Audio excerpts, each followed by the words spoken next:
ये है क्रियो के गोरेक वायरलेस माइक्रोफोन्स और ये शायद 1000 रुपये के अंदर सबसे अच्छे वायरलेस माइक्रोफोन्स हैं। तो इस वीडियो में इनके बारे में अच्छे से जान लेते हैं और शुरू करते हैं इनकी अनबॉक्सिंग से। और इसको ओपन करते ही सबसे पहले कुछ पेपर वर्क्स देखने को मिल जाते हैं और 2 कंपनी के लोगो वाले स्टिकर्स भी, और फिर मिल जाता है एक रिसीवर और एक ट्रांसमीटर, काफ़ी छोटे साइज़ के और लाइट वेट है। उसके साथ बॉक्स में एक एसेसरी कंपार्टमेंट है जिसमें एक USB A to C cable मिल जाती है। By the way single mic version है बिना चार्जिंग केस के।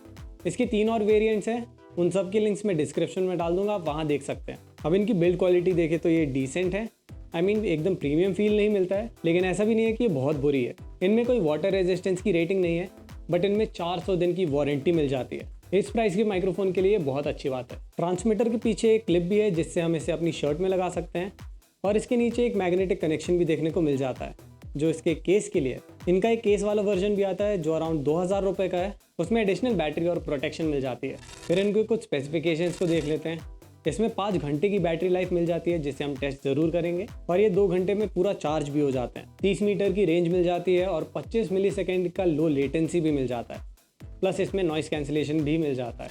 अब मेरे पास ऑलरेडी एक माइक्रोफोन है, इनफैक्ट मैं अभी उसी से रिकॉर्ड कर रहा हूँ। ये है बोया का M1 वायर्ड माइक्रोफोन, और मेरे पास ये माइक है, तो मुझे क्रियो के गोरेक माइक की क्या ज़रूरत पड़ी। एक्चुअली इन माइक्रोफोन में मुझे थोड़ा सा प्रॉब्लम हो रहा था। पहले तो इनकी वायर्स बहुत लंबी है, तो कई बार चलते चलते पैरों में फंस जाते थे, बट वो उतना बड़ा इशू नहीं है। आउटडोर रिकॉर्डिंग्स के समय और कभी कभी इंडोर्स में भी इसमें बहुत ज़्यादा इलेक्ट्रॉनिक डिस्टॉर्शन आता था। ये बहुत रैंडमली होता था, तो इसका सोल्यूशन ठीक से मिल नहीं रहा था। प्लस मुझे थोड़ा और फ्रीली रिकॉर्ड भी करना है, तो उसके लिए वायरलेस एक अच्छा ऑप्शन है। तो अब ये नए माइक्स को टेस्ट करते हैं। इन्हें यूज़ करना काफ़ी सिंपल है। ट्रांसमीटर में एक बटन है जिसे 3 सेकंड तक प्रेस करके रखना है और फिर ये ऑन हो जाएगा। ऑन होते ही इसमें रेड और ब्लू लाइट फ्लैश करने लगेगी। और फ़ोन से कनेक्ट करने के लिए रिसीवर को सिंपली फ़ोन के टाइप सी पोर्ट में डालना है और इसमें भी ग्रीन लाइट ऑन हो जाएगी।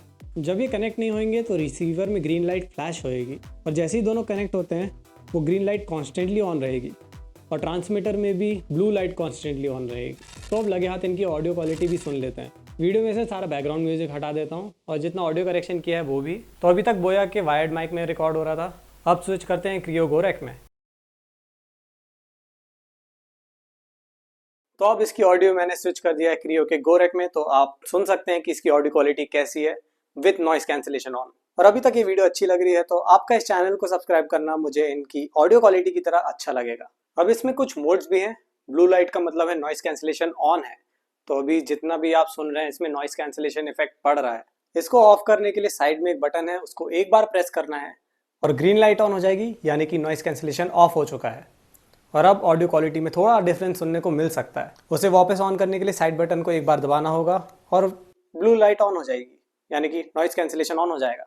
तो मैं वीडियो एडिट कर रहा था और मैंने एक चीज़ नोटिस किया, क्योंकि मेरे माइक्रोफोन का नॉइस कैंसिलेशन ऑन था तो उसकी वजह से मेरी वॉइस भी थोड़ी दब रही है। मोस्ट प्रोबेबली इसलिए क्योंकि इसका नॉइस कैंसिलेशन नहीं है बल्कि नॉइस रिडक्शन है। तो ये बैकग्राउंड नॉइस को तो बहुत अच्छे से रिड्यूस कर देता है, लेकिन उसके साथ साथ मेरी वॉइस भी दबती है। मैं आपको एक बार एग्जांपल दिखा देता हूँ। अभी नॉइस कैंसिलेशन इसका ऑफ है, मैं जैसे ही इसको ऑन करूँगा तो मेरी वॉइस भी साथ में थोड़ी दबेगी। बैकग्राउंड नॉइस अच्छे से रिमूव हो जाएगी, लेकिन उसके साथ साथ मेरी वॉइस भी दब रही है। तो मैं प्रेफर करूँगा कि इसका नॉइस कैंसिलेशन ऑफ ही रखूँ आगे जितनी भी वीडियोज़ बनाऊँगा उन सब में। So let's get back to the video. ये ट्रांसमीटर अगर कनेक्टेड नहीं है तो 3 मिनट में ऑटोमेटिकली बंद हो जाएगा। और इसमें एक फोटो मोड भी है, बस साइड बटन को 2 बार दबाना है और इसकी लाइट रेड कलर की हो जाएगी। इस दौरान माइक्रोफोन रिकॉर्डिंग नहीं कर सकता है, और इसका साइड बटन आपके फोन के फोटोज को क्लिक करने के काम आ सकता है। वेल मेरे फोन के साथ ये फोटो मोड काम नहीं किया, एंड प्रोबेबली मेरे फोन साइड ही इशू है, क्योंकि ये सेम इशू मेरे वॉच के साथ भी था। फोन के साथ कनेक्ट होने के बाद भी इससे कैमरा सेटअप यूज नहीं कर पाता था। Bye the way Android phones में सेटिंग्स में जाकर OTG कनेक्शन ऑन करना पड़ेगा। मेरे फोन में इसकी जरूरत नहीं पड़ी थी, लेकिन क्योंकि इनकी वेबसाइट में और इनके पेपर वर्क्स में मेंशन था इसलिए बता रहा हूँ। अब इनकी बैटरी परफॉर्मेंस की बात करते हैं। मैंने इसे ओपन करने के बाद कुछ देर के लिए टेस्ट किया था और फिर इसे चार्ज पे लगा दिया था, ताकि पूरा टेस्ट करने से पहले पूरा चार्ज तो हो जाए। उस टाइम इसे चार्ज होने में लगभग 1 घंटा लगा था, तो ये अज्यूम कर सकते हैं कि out of the box 50% charge था, और पूरा चार्ज करने के बाद इससे कई बार रिकॉर्डिंग किया था। 3 अलग अलग एप्लीकेशंस यूज किए थे। सबसे पहले फोन में डॉल्बी ऑन में रिकॉर्ड किया था, कंटिन्यूसली तो नहीं लेकिन कुछ इंटरवल्स में रिकॉर्डिंग किए थे। कुछ 40, 50, 60 मिनट की रिकॉर्डिंग्स हैं, तो कुछ 10 या 20 मिनट की, बट इन टोटल 3 घंटे और 42 मिनट की रिकॉर्डिंग हुई थी। लेकिन ये सिर्फ मेरे फोन की रिकॉर्डिंग है। ये माइक्रोफोन मेरे लैपटॉप से भी कनेक्ट हो गया था और उसमें 2 अलग एप्लीकेशंस यूज किए थे।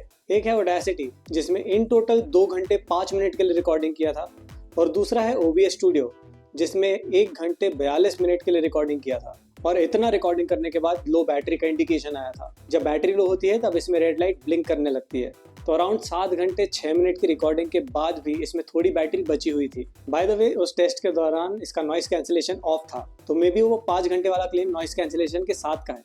यानी कि इसकी बैटरी लाइफ बहुत अच्छी है, एटलीस्ट मेरे लिए बहुत है। इसकी रेंज को भी टेस्ट कर लेते हैं और इसके लिए बाहर चलते हैं। तो ये आउटडोर्स की ऑडियो है। तो मैं टेस्ट अभी तो कितना है, लगभग 2 मीटर का डिस्टेंस है मेरा और कैमरे के बीच में, एंड ये इसी माइक्रोफोन से रिकॉर्ड हो रहा है। मोस्ट प्रोबेबली, आई होप कि इसी से रिकॉर्ड हो रहा है with noise cancellation on, blue light on है। अब मैं थोड़ा डिस्टेंस कवर करूँगा और देखते हैं कि ये कितनी दूरी तक कनेक्ट रहता है।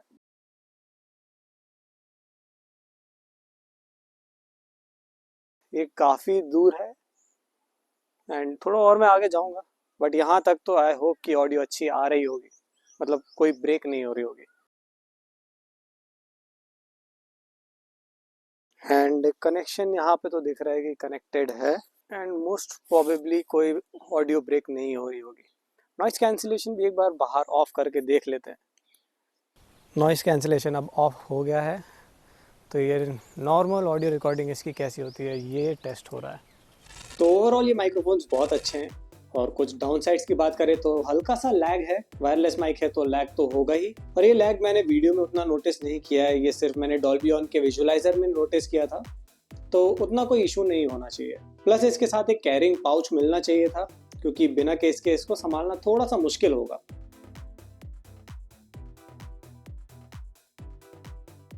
और इतना ही है। अगर छोटी छोटी कंप्लेन भी करनी है तो रिसीवर कनेक्ट करने पर इसकी टाइप सी पोर्ट से लाइट बाहर निकलती है, और मेरे पर्टिकुलर फ़ोन से इसका रिसीवर लगभग 2 मिलीमीटर चौड़ा है।